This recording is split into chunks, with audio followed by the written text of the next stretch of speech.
Research IQ, which is basically a tool that sheds light on the impact of research funded by grants. In our particular project, we're working closely with National Geographic.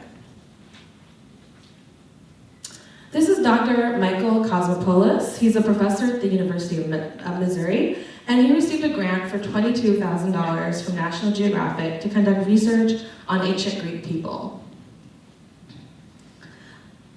So Dr. Kashanipour set out to do a series of things, but other than his academic accomplishments, what kind of impact did his research have? What kind of footprint did his research leave? And so here we are. Oops. I need to play this video. So luckily there's data out there that tells us about the areas in which Michael Kashanipour shines, and you guys saw a little bit about that in the video you saw. But this is the tool that we developed, and basically you can enter the grant recipient's name, the title of the grant, and then you see the different areas in which this researcher shined in. So we have 3 different areas. We have the traditional media score, social media score, and academia score. And you can also indicate which area you care about. For example, some researchers might shine more in academia than they do in social media. And so this particular researcher shined more in the social media sphere. There was lots of tweets out there about his work, and there was tweets from all over the world, and we mapped them out here. And also he shined in traditional media. So you have here, the sizes of the circles correspond with whether National Geographic was mentioned, because for a lot of grant givers, it's important whether they were mentioned in a particular project. And also the colors coincide with whether we had a rating system for different news sources. For example, news from South Africa might be less prestigious than New York Times.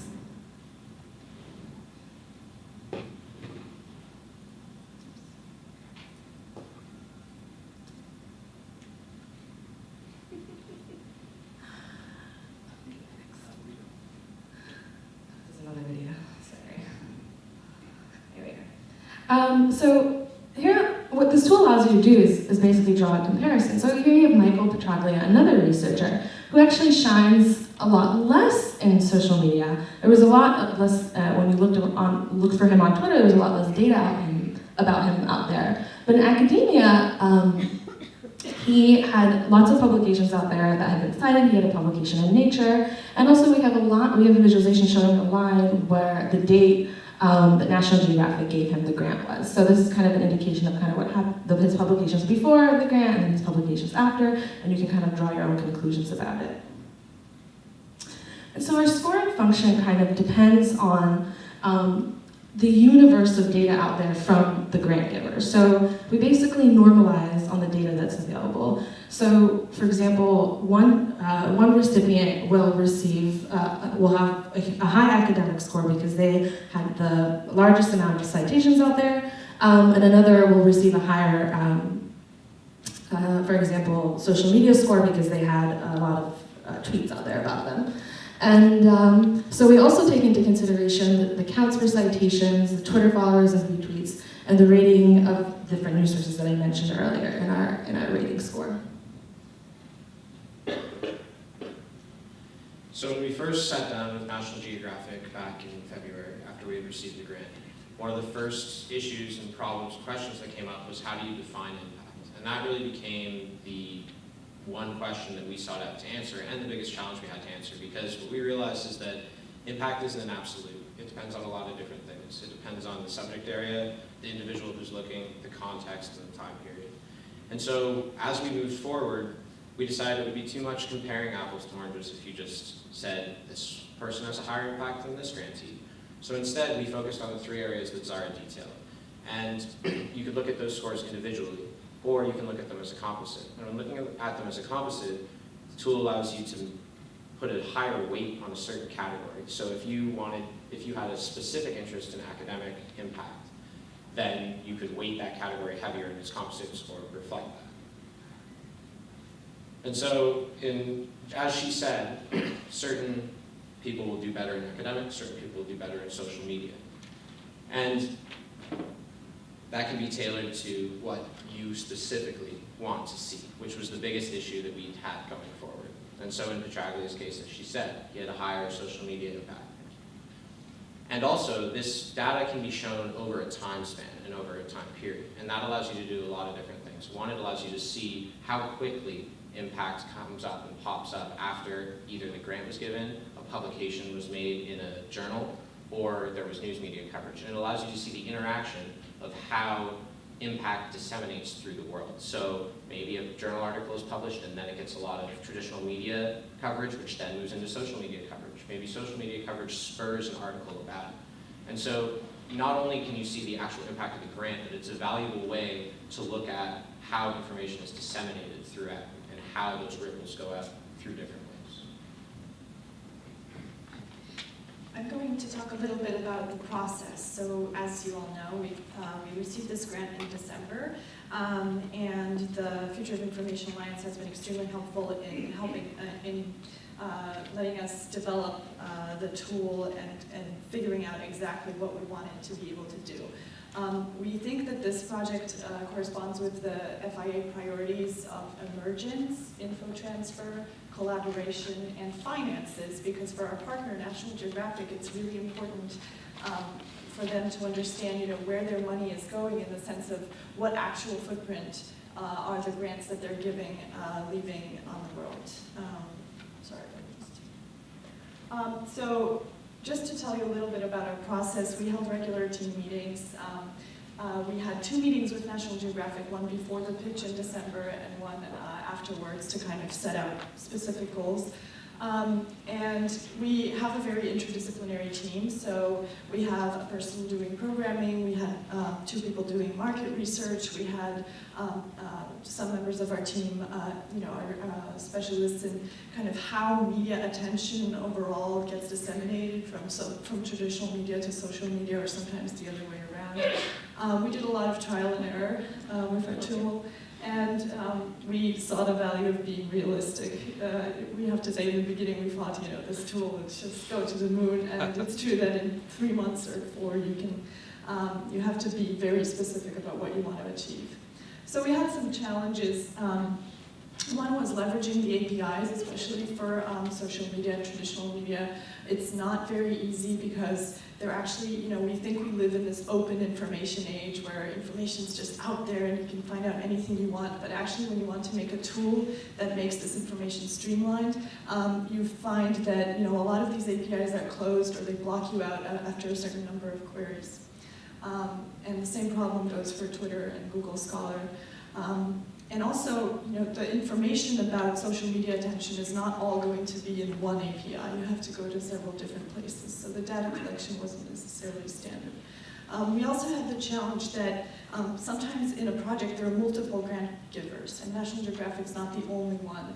So it's hard to isolate the impact specifically of the money that National Geographic gave. And also it's hard to isolate the specific grant from the overall universe of work that each researcher funded by National Geographic has done, because they're all brilliant researchers and they have multiple different projects. And another issue was that we were also interested in, like Nick mentioned, when National Geographic itself is mentioned, and that was something that we had to work on to pick up in the results, when the project mentioned that National Geographic was also the funder.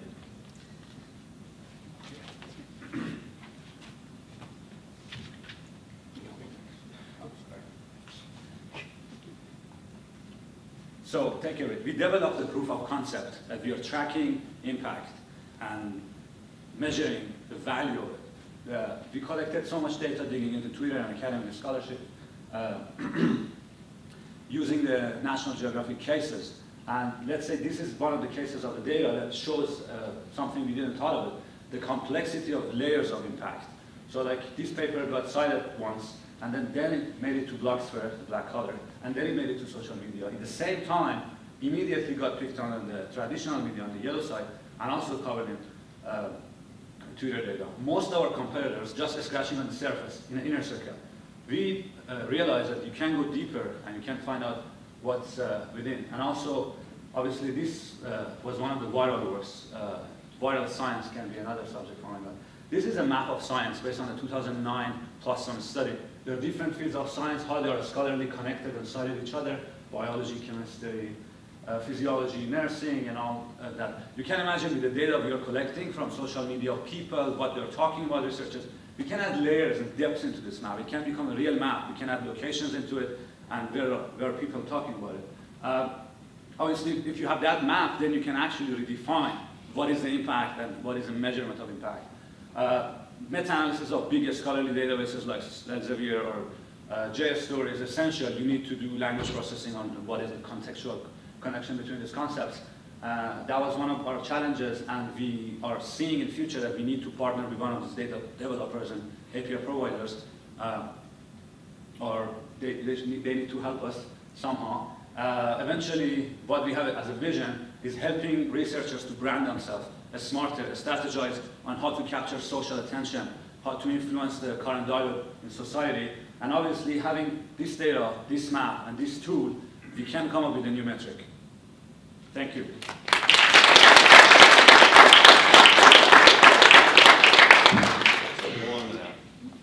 So while we're moving around the room to the Q&A, would you introduce yourself, say what the department you're from, and introduce your mentor who might want to come up and join you?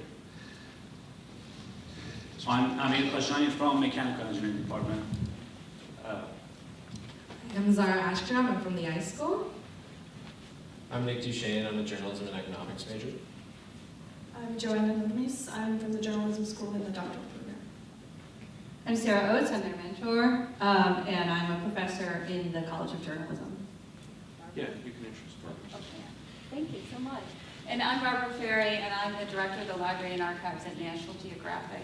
And what a great job you did. I'm so excited.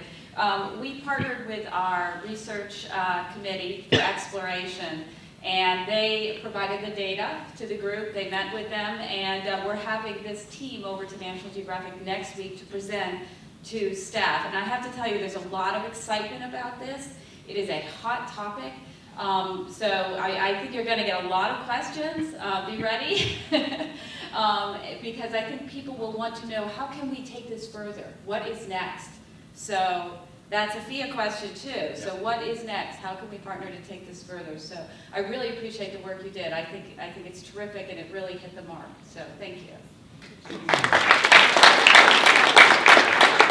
So we have time for, thank you, Barbara. We have time for one or two questions, if anyone has questions you'd like to ask of the team.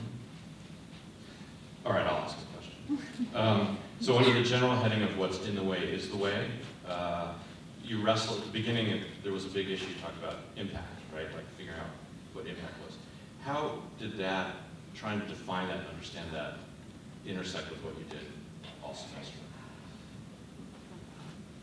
I think one of the main ways that our views on that issue evolved was at the start of the project, we wanted to find kind of a catch-all, this is your number, this is your impact. And when researching impact and researching how hard it is both to define and to measure, we realized that it had to be tailored to a specific purpose or a specific client.